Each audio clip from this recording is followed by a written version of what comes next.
Loving someone with bipolar disorder can feel like riding a roller coaster you didn't sign up for.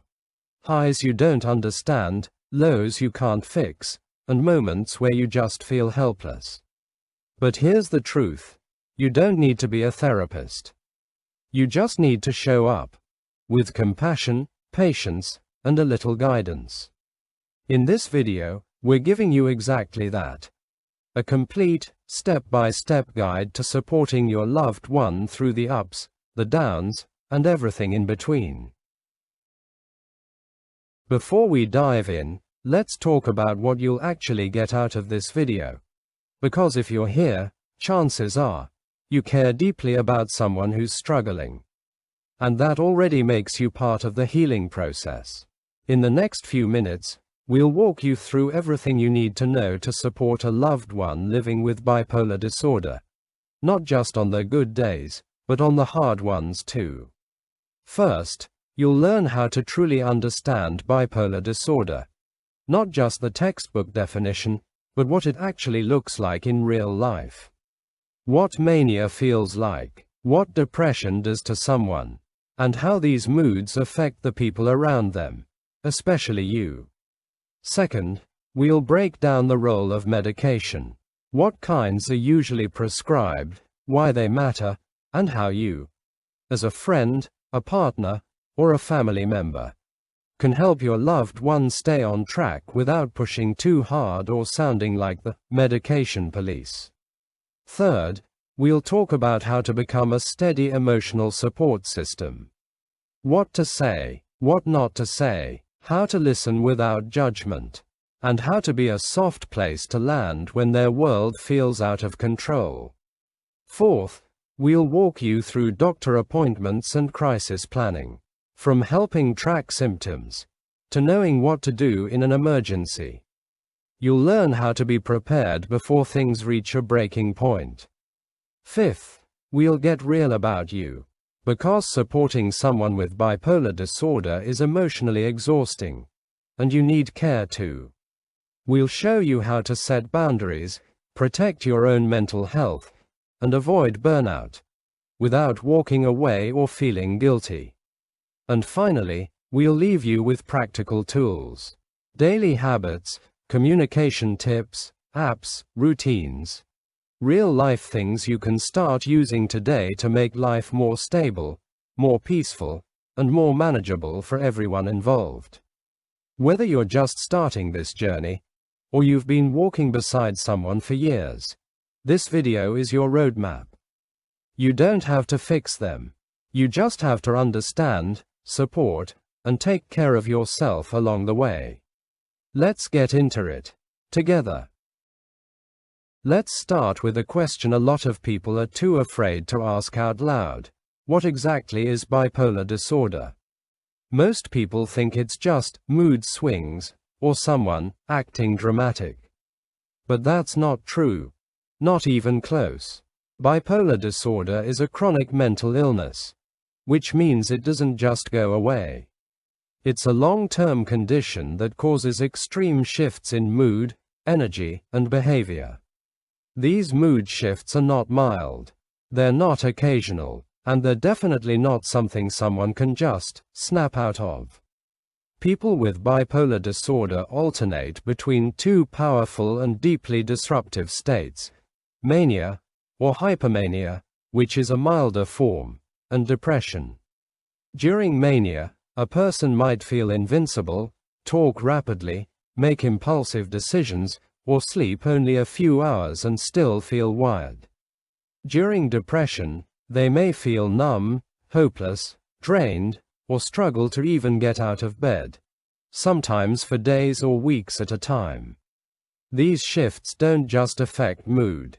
They can change how someone thinks, how they act, how much energy they have, and how they relate to others, including you. It can impact their job, their health, their relationships, and their sense of identity. And here's something that must be said loud and clear. Bipolar disorder is caused by real changes in brain chemistry. It is not a character flaw. It is not a lack of discipline. And it is absolutely not their fault. This isn't about being too sensitive or overreacting. It's biology, not behavior. Now, there are two main types of bipolar disorder, and understanding the difference is key. Bipolar 1. This type involves at least one full manic episode that lasts for at least 7 days, or is so severe it requires hospitalization. These episodes are often followed by long periods of deep, debilitating depression. During mania, someone may feel euphoric, irritable, or even paranoid. They might engage in dangerous behaviors, without realizing the consequences. Bipolar 2. In this type, the person experiences hypomania, which is a less intense form of mania, along with frequent and often severe depressive episodes.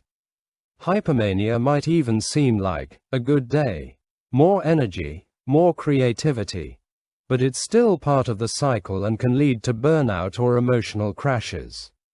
Understanding these patterns, and how your loved one moves between them, is the foundation for meaningful support. And the more you learn, the more you'll realize, they're not their diagnosis. They're not broken, they're navigating a disorder that affects how they feel, think, and live, every single day. So now that we've unpacked what bipolar disorder really is, let's talk about how you can help, without losing yourself in the process. One of the most important things to understand about bipolar disorder is this: it's not just feeling a little up or a little down.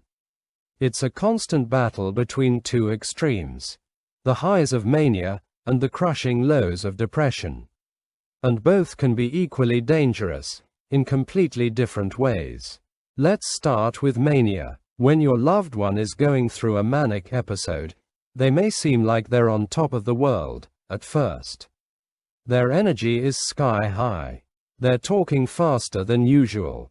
Their thoughts might be racing a mile a minute. They might seem confident, creative, unstoppable, even euphoric. But this isn't just a good mood. It's something far more intense and often risky. Typical mania symptoms include: 1. Excessive energy. They may be up all night without sleep and still feel wired. 2. Rapid or pressured speech. Like they can't get their words out fast enough. 3. Impulsive decisions. Spending money they don't have, quitting jobs, or suddenly starting huge projects they can't finish. And 4. Inflated confidence or grandiosity. They might believe they can do things that aren't realistic, or even feel invincible.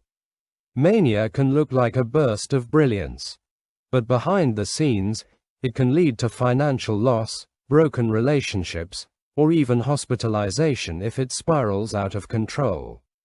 And then, there are the lows, the depressive episodes. When your loved one swings into depression, everything changes. The brightness, the energy, the excitement, it's all gone. And what replaces it is often overwhelming sadness, exhaustion, and emotional numbness. Symptoms of bipolar depression include: 1. Deep fatigue. Even getting out of bed can feel impossible. 2. Persistent sadness or emotional pain, sometimes with no obvious trigger. 3. Withdrawal from friends and family, not returning calls or isolating for days. 4. Loss of interest in things they used to love, music, hobbies, even eating. And 5. Feelings of hopelessness, and in some cases, thoughts of self-harm or suicide. This is not laziness. It's not a lack of willpower. It's a symptom of a very real illness that hijacks the brain and makes everything feel pointless. When you're watching someone you love swing between these extremes, it can be heartbreaking. You might feel confused, frustrated, scared, or totally helpless. But understanding these highs and lows is the first step toward helping them, without judgment, fear, or blame. Remember, they didn't choose this. This is brain chemistry, not a personality flaw. So instead of reacting with criticism, respond with compassion. Instead of trying to fix them, focus on standing beside them through the storm. In the next section, we'll talk about how medication fits into this puzzle and how you can support it without damaging trust. If there's one thing that often makes or breaks the stability of someone living with bipolar disorder, it's medication.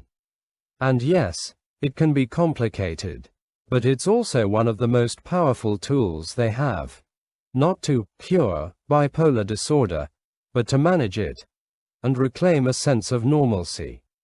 Let's start with the basics.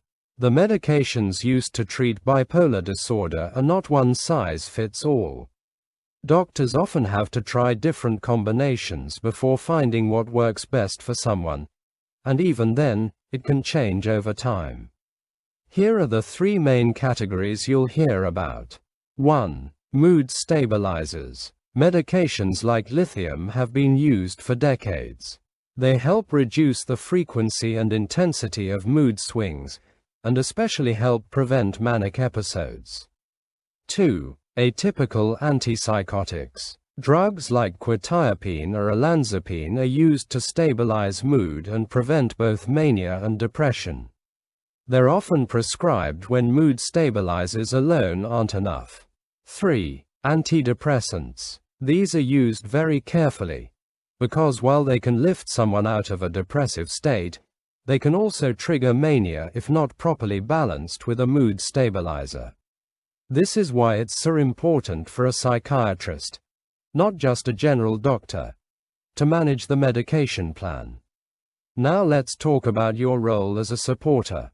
Supporting someone with their medication is a delicate balance. You're not their doctor, you're not their boss, but you can be their teammate, someone who helps them stay consistent without adding pressure or shame. Here's how. Number 1. Encourage consistency, not perfection. Taking meds regularly can be tough. Side effects, forgetfulness, or even denial about needing them can get in the way. Instead of nagging, be supportive. Link medication to a routine, like brushing teeth or having breakfast. Number 2. Use tools like medication reminder apps. Apps like MediSafe or CareClinic can make a big difference. You can even offer to set up gentle reminders together. Something collaborative, not controlling. Number 3. Talk about side effects. With empathy. Medications can cause weight gain, drowsiness, nausea, or emotional dullness, and your loved one might feel embarrassed or frustrated. Say things like, "How are your meds working for you?" or "Anything new we should talk to the doctor about?" Be a safe space, not a source of judgment. What to avoid. Never shame them for missing a dose. Never assume they're being lazy or not trying hard enough. And please, never say, "Did you skip your meds again?" That question cuts deeper than you think. Instead, try, "I noticed you've been feeling off lately. How are you doing with your medications?" Or, "Do you want me to help track anything before your next appointment?" These small shifts in language can protect their dignity and keep trust intact. Remember, medications are the foundation of stability, but you are the support beams that keep everything steady. You can't force recovery, but you can walk beside it, with patience, consistency, and compassion. In the next section, we'll talk about something just as important: how to be an emotional anchor when the waves hit hard. When someone you love is dealing with bipolar disorder, it's easy to feel like you need to solve everything. But what they usually need most is something simpler, but more powerful than advice. They need you to be their emotional anchor. Support doesn't mean fixing them. It means being the person they can come to when their world feels like it's spinning out of control. It means listening without judging, validating without correcting, and staying grounded when their emotions are anything but. Let's break that down. Number 1. Be a calm, non-judgmental listener. You don't have to have the right answers. You don't need to jump in with solutions. Sometimes, just being there, really being present, is enough. Sit beside them. Let them speak. Hold space for the messiness. Number 2. Be a validating presence, not a fixer. Instead of saying, "Don't feel like that," try, "I can see you're really going through something right now." Validate their emotions, even if they don't make sense to you. Remember, validating someone doesn't mean you agree with everything they say. It means you accept that they're feeling it. Number 3. Be emotionally available, not emotionally reactive. If they're angry, don't shout back. If they're panicking, don't panic with them. Try to be the emotional thermostat, not the thermometer. They need someone who stays steady, even when things feel chaotic. Here are some helpful things you can say, even when you don't know what to say. 1. I'm here for you. 2. I see you're struggling, and I care. Or, 3. You don't have to go through this alone. Let's get through it together. These simple phrases can mean everything to someone who feels isolated, ashamed, or overwhelmed. But just as important as what you say, is what you don't say. Avoid phrases that dismiss, minimize, or blame, even if you're frustrated. Please don't say, "Number 1, just calm down." It might sound helpful, but to someone spiraling, it feels like rejection. Number 2, you're overreacting. This invalidates their very real emotions and makes them feel misunderstood. Number 3, are you off your medications again? This question feels accusatory and can destroy trust fast. Instead, try, "You seem off lately. Do you want to talk about how you're feeling?" Being someone's emotional anchor doesn't mean being perfect. It means being present, being gentle, and being willing to listen more than you speak. You don't have to rescue them. You just have to remind them, with your presence, that they're not alone. In the next section, we'll look at how to support them during doctor appointments and how to plan for crisis situations before they happen.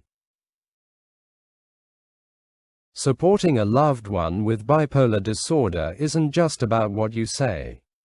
It's also about what you help them manage, especially when it comes to medical care and crisis planning. Let's start with routine appointments, the foundation of ongoing stability. Psychiatric visits, therapy sessions, medication check-ins, they're all essential. But for someone living with bipolar disorder, keeping track of appointments and following through can be overwhelming. That's where you come in, not as a manager, but as a partner in care. 1. Help schedule and attend doctor visits. Offer to drive them, sit in the waiting room, or even go into the session if they're comfortable with it. You're not there to take over, just to support and help them remember what was said. 2. Track moods and symptoms together. Use a shared notes app or a mood tracking tool like Daylio or eMoods. Logging things like sleep, energy, irritability, and behavior can help both you and the doctor see patterns before they escalate. This also sends a powerful message: we're in this together. 3. Encourage open, honest communication with the psychiatrist. Gently remind your loved one that doctors can only help if they know the full picture, including side effects, skipped doses, or changes in mood. Say things like, "Do you want to write down some questions for your doctor?" Or, "Want me to help you describe what this past week felt like?" Now let's talk about something many families avoid, but shouldn't: crisis planning.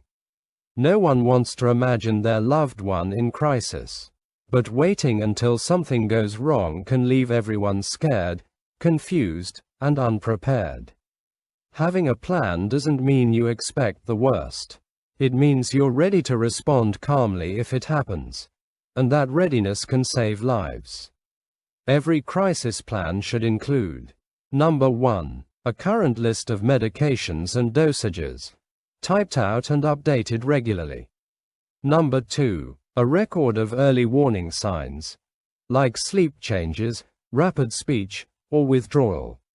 Number 3. A short list of emergency contacts, psychiatrist, therapist, trusted family members. Number 4. The name and address of a preferred treatment facility.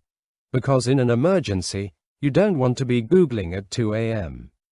Ideally, this plan should be discussed openly and compassionately with your loved one, so they feel part of the process, not just the subject of it. Here's one tip we can't recommend enough. Save the crisis plan on both of your phones, in your Notes app, in a locked PDF, or even shared through Google Docs. When you need this information, you won't have time to search for paper. These small steps, helping with appointments, watching for red flags, creating a simple crisis plan, might not seem dramatic. But they're the quiet things that build trust, that prevent chaos, that say, "I've got you, no matter what happens." That's real support. And in bipolar care, it's absolutely essential. In our next section, we'll talk about something just as vital: how to take care of yourself, so you don't lose your own balance in the process. Let's take a moment to talk about you. Because when you're supporting someone you love through bipolar disorder, it's easy to forget yourself. You spend so much time worrying about their safety, their moods, their future, that you start to disappear in the process. But here's the truth that too many caregivers forget. You matter too. Your peace of mind, your energy, your emotional needs, they are just as real, and just as important. Supporting someone with bipolar disorder is not a sprint, it's a marathon. And if you burn out, break down, or lose your own balance, you can't help them. At least not in a sustainable way. Number 1. Take time to recharge emotionally. Whether it's a walk alone, journaling, a hobby you love, or just one quiet hour with your phone off, you are allowed to disconnect and breathe. This is not selfish. It's survival. Number 2. Go to therapy if you need it. You're dealing with stress, grief, confusion, and sometimes even trauma. A therapist can help you process everything you're carrying, and remind you that your story matters, too. Therapy isn't just for the person with the diagnosis. It's for anyone affected by it. Number 3. Learn to set gentle but firm boundaries. You don't have to answer midnight calls if you're exhausted. You can say no to enabling behaviors. You can love someone deeply, and still protect your own peace. Number 4. Say no to toxic patterns, without guilt. Maybe that means not engaging in shouting matches. Maybe it means not chasing them when they shut down. Maybe it means stepping back when their episode becomes unsafe for you. Loving someone doesn't mean abandoning yourself. Remember this. 1. You can't pour from an empty cup. 2. Self-care isn't optional. It's essential. And 3. The better you take care of yourself, the stronger your care will be for them, in the long run. You're not failing them by stepping back. You're strengthening your ability to keep showing up, day after day.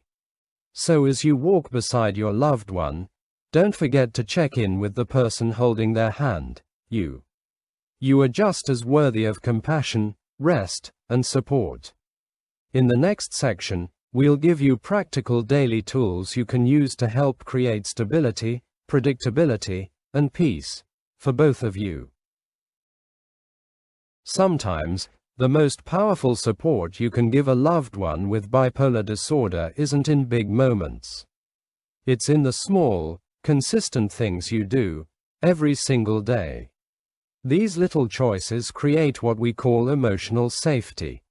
a stable environment that helps reduce stress, prevent episodes, and build trust over time. Here's how to build emotional safety into your routine. Number 1. Stick to the basics, and stick to them consistently. Bipolar disorder can be sensitive to even small shifts in lifestyle. That's why regular sleep, balanced meals, and routine activity are so important. Create a rhythm that feels calming and predictable. Go to bed at similar times. Eat nourishing meals. Encourage light physical activity, even just a short walk. Stability outside the mind can help bring more stability inside it. Number 2. Use a shared mood journal. Together, track daily emotions, sleep, energy levels, or stressor. Apps like Daylio or a simple notebook work great. This helps spot patterns early and gives your loved one a way to express feelings without pressure. Number 3. Watch for early warning signs. Everyone has unique, red flags, before an episode. Fast speech, not sleeping, isolation, irritability. These are signs the tide may be shifting. Say things like, "Hey, I noticed you've been staying up late again. Want to talk?" Or, "You've seemed quieter lately. How are you doing?" Avoid alcohol and recreational drug use. Substances can trigger manic or depressive episodes and interfere with medications. If you live together, consider making your home a safe, substance-free zone. Use gentle, non-blaming language. Avoid accusations like, 1. Why are you acting like this again? And 2. You're ruining the day. Instead, try using, "I noticed" statements. 1. I noticed your energy feels really high today. Anything you need support with? Or, 2. I noticed it's been hard getting out of bed. I'm here if you want to talk. These open the door, without making your loved one feel blamed or cornered. And finally, celebrate the small wins. Got out of bed today. Huge win. Took meds on time. Amazing. Made it through a tough day without shutting down. That's strength. Living with bipolar disorder takes courage, and every step forward matters. When you celebrate the little victories, you remind your loved one that progress is possible, even if it doesn't look perfect. You remind them they are seen, valued, and not defined by their hardest moments. And you become more than just a bystander. You become a partner in their healing journey. In the end, supporting someone with bipolar disorder isn't about fixing them. It's about walking with them, through the highs, the lows, and everything in between. With patience, love, boundaries, and a whole lot of grace. If you've made it this far, thank you. You are already making a difference, just by choosing to learn. Sometimes, it's not just what you say, it's how you say it. When someone you love is living with bipolar disorder, the words you choose can either open a door, or slam it shut. And in moments of emotional vulnerability, the difference is everything. Let's go through a quick language guide that can help you support your loved one with respect, empathy, and care. Say this. Number 1. How can I support you today? This phrase shows presence without pressure. It gives them control, while reminding them they're not alone. You're not pushing, you're offering. Number 2. I've noticed some changes. Can we talk? This is how you bring up concerns without sounding accusatory. Using, I've noticed, focuses on your observation, not a judgment. You're inviting a conversation, not starting a confrontation. Number 3. You are not your illness. One of the most powerful affirmations you can give. This reminds them, they are still a whole person, not defined by their diagnosis or symptoms. Bipolar disorder is something they manage, not who they are. Not this. Number 1. You're acting crazy again. Even if you say it jokingly, this cuts deep. Words like, crazy, carry shame, stigma, and isolation. And they can shut down trust in an instant. Number 2. Snap out of it. This suggests they're choosing to feel this way. Or worse, that they're being dramatic. Bipolar disorder is a medical condition, not a mindset. If they could snap out of it, they already would have. Number 3. What now? It might come from a place of frustration. But to your loved one, it feels like you're tired of them. Instead, try to meet distress with curiosity, not criticism. Here's why this matters. Words can hurt. But words can also heal. They can create safety, or shame, hope, or helplessness. So take a breath before you speak. And remember, your language is a tool. Use it to build trust, to offer love, and to remind your loved one that they're not broken. They're human. Speak to the person, not just the disorder. If there's one truth we hope you take away from this video, it's this. You don't need to be perfect. Supporting someone with bipolar disorder isn't about having all the answers. It's not about saying the right thing every time. It's not about being the doctor, therapist, or hero. It's about being human and showing up anyway. You just need to show up consistently and kindly.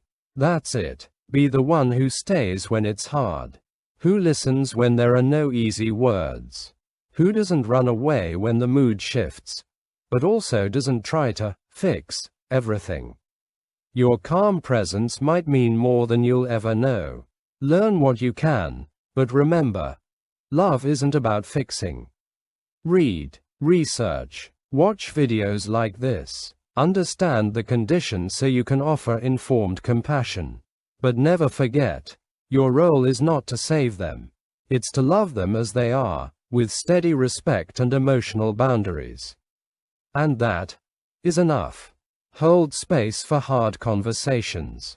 Bipolar disorder can bring up grief, anger, fear, confusion, and yes, sometimes those conversations will be uncomfortable.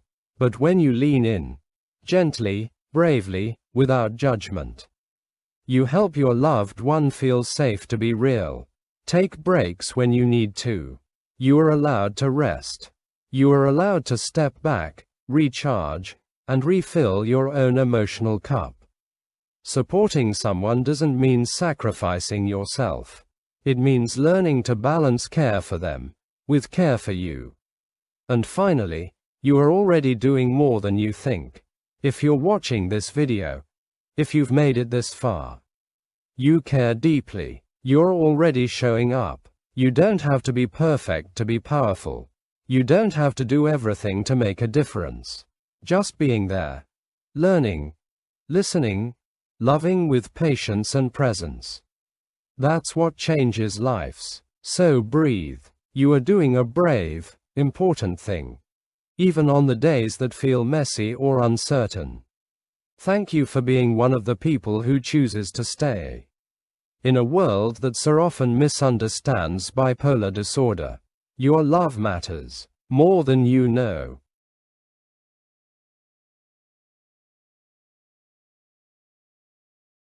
Before you click away, stay with me for just one more moment. Because if no one's told you this lately, mental illness is real, so is healing. Bipolar disorder is not a weakness. It's not a character flaw. And it's not the end of the story. Recovery isn't linear, but it is possible. And support, love, and understanding can make all the difference. If this video helped you, don't keep it to yourself. Share it with a friend. Share it with your family. Share it with someone who's struggling, or someone trying to support. Sometimes, the right words at the right time can be a lifeline. Drop a comment below. What's helped you support a loved one? Maybe it was a phrase you learned, a tool that brought peace, or just realizing you're not alone. Your story could be the one that gives someone else hope. And don't forget to subscribe. We're building a community where mental health is talked about openly, honestly, and without shame. No sugarcoating, no stigma, just real, raw, hopeful conversations that matter. Let's break the silence. Let's break the stigma. Let's make this video go viral. Not for views, but for visibility. For awareness. For every family silently struggling and every person silently surviving. Because when we talk about it, really talk about it, that's where change begins. If this video gave you clarity, comfort, or hope, even just a little, give it a like to let us know it helped. Drop a comment below and tell us, who are you supporting today? You never know who your story might inspire. Subscribe and turn on notifications for weekly tips on real, raw, and supportive mental health topics. Most importantly, share this video, text it, post it, DM it. You never know who's quietly struggling, and this might be the lifeline they didn't know they needed. You don't have to do this alone, and neither do they. Let's break the stigma and build a stronger, more compassionate world together. Thanks for watching. I will see you in the next one.